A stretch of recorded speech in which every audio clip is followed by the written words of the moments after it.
Hello friends, ഇന്ന് പച്ചമാങ്ങയായിട്ട് വീണ്ടും ഞാൻ വന്നേക്കാണ് നിങ്ങളുടെ മുമ്പിലേക്ക്. എളുപ്പത്തിലൊരു പച്ചമാങ്ങ കറി ഉണ്ടാക്കാൻ വേണ്ടിയിട്ടാണ്. പച്ചമാങ്ങ അതിനായിട്ട് ഇതുപോലൊന്ന് അരിഞ്ഞു കൊടുത്തിട്ടുണ്ട്. കുറച്ച് ഇഞ്ചി വെളുത്തുള്ളി ഇതുപോലൊന്ന് അരിഞ്ഞു കൊടുത്തത് എടുത്ത് വെച്ചിട്ടുണ്ട്. 10-20 ചെറിയ ഉള്ളിയാണ് ഞാൻ എടുത്തേക്കുന്നത്. ആവശ്യത്തിന് പച്ചമുളകും കുറച്ച് കരിവേപ്പിലയും കൂടെ എടുത്ത് വെച്ചിട്ടുണ്ട്. 1/2 കപ്പ് തേങ്ങാ ചിരകിയത് കൂടി എടുത്ത് വെച്ചിട്ടുണ്ട്. അപ്പോൾ അതേ ഞാൻ 2 ടേബിൾ സ്പൂൺ വെളിച്ചെണ്ണ ഒഴിച്ചു കൊടുത്തു. എണ്ണ ഒന്ന് ചൂടാകുമ്പോൾ കുറച്ച് കടുക് ഇട്ട് കൊടുക്കാം. കടുകിൻ്റെ പൊട്ടിത്തെറിയും ബഹളവും ഒക്കെ ഒന്ന് മാറി കിട്ടുമ്പം 1/2 ടീസ്പൂൺ ചെറിയ ജീരകം കൂടെ ഇട്ട് കൊടുക്കുന്നുണ്ട്. എന്നിട്ട് ഇഞ്ചിയും വെളുത്തുള്ളി അരിഞ്ഞതുകൂടി ഇട്ട് കൊടുക്കുന്നുണ്ട്. കൂടെ കുറച്ച് കരിവേപ്പിലയും കൂടി ഇട്ട് കൊടുത്തിട്ട് നന്നായിട്ടൊന്ന് ഇളക്കി കൊടുക്കാം. ഇഞ്ചിയുടെയും വെളുത്തുള്ളിയുടെയും പച്ചമണം ഒന്ന് മാറി കിട്ടുന്നത് വരെ ഇളക്കി കൊടുക്കാം.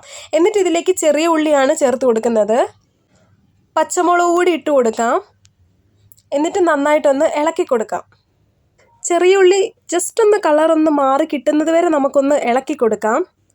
അപ്പോൾ അത് ഏകദേശം ഒന്ന് കളർ മാറി വന്നിട്ടുണ്ട്. ഇനി ഇതിലേക്ക് പച്ചമാങ്ങ അരിഞ്ഞത് ഇട്ട് കൊടുക്കാം. ഇതിലേക്ക് 1 ടീസ്പൂൺ മുളക് പൊടിയും 1/2 ടീസ്പൂൺ മഞ്ഞൾപ്പൊടിയും കൂടി ചേർത്ത് കൊടുത്തിട്ടുണ്ട്. പിന്നെ ആവശ്യത്തിനുള്ള ഉപ്പും കൂടെ ഇട്ട് കൊടുക്കണം. ആ ക്ലിപ്പ് ഇതിൽ കിട്ടിയിട്ടില്ല, അതുകൊണ്ട് നിങ്ങൾ എന്തായാലും ചേർത്ത് കൊടുക്കുക. ആവശ്യത്തിന് ഉപ്പ് ചേർത്ത് കൊടുക്കുക. എന്നിട്ട് ഇതിലേക്ക് 1 കപ്പ് വെള്ളം ഞാൻ ആഡ് ചെയ്ത് കൊടുക്കുന്നുണ്ട്. എന്നിട്ടൊരു 2 മിനിറ്റ് നമുക്കിതൊന്ന് അടച്ചു വെച്ച് വേവിക്കാം.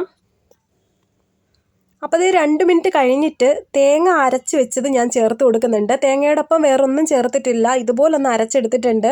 എനിക്ക് കുറച്ച് തിക്നെസ് ആണ് ഇഷ്ടം, അതുകൊണ്ടാണ് ഇങ്ങനെ അരച്ച് ചേർക്കുന്നത്, വെള്ളം ഒഴിക്കാത്തതും. നിങ്ങൾക്ക് എങ്ങനെയാണോ ചാറിൻ്റെ അളവ് അതനുസരിച്ച് വെള്ളം ചേർത്ത് കൊടുക്കുക കേട്ടോ. അപ്പോൾ അതാ ഒന്ന് യോജിപ്പിച്ചെടുത്തിട്ട് വീണ്ടും ഒരു 2 മിനിറ്റ് അടച്ച് വേവിക്കുന്നുണ്ട്.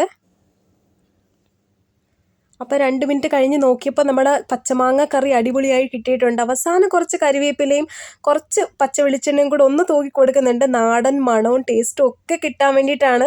അപ്പോൾ ദേ മാങ്ങാക്കറി അടിപൊളിയായിട്ട് കുറുകി കിട്ടിയിട്ടുണ്ട്. ചോറിൻ്റെ കൂടെ സൂപ്പറാണ്. എല്ലാവരും ട്രൈ ചെയ്ത് നോക്കണം. അപ്പോൾ ഈ വീഡിയോ എല്ലാവർക്കും ഇഷ്ടപ്പെട്ടിട്ടുണ്ടെങ്കിൽ ചാനൽ ഒന്ന് സബ്സ്ക്രൈബ് ചെയ്തേക്കണേ. അടുത്തൊരു വീഡിയോ ആയിട്ട് കാണുന്നത് വരെ ബൈ.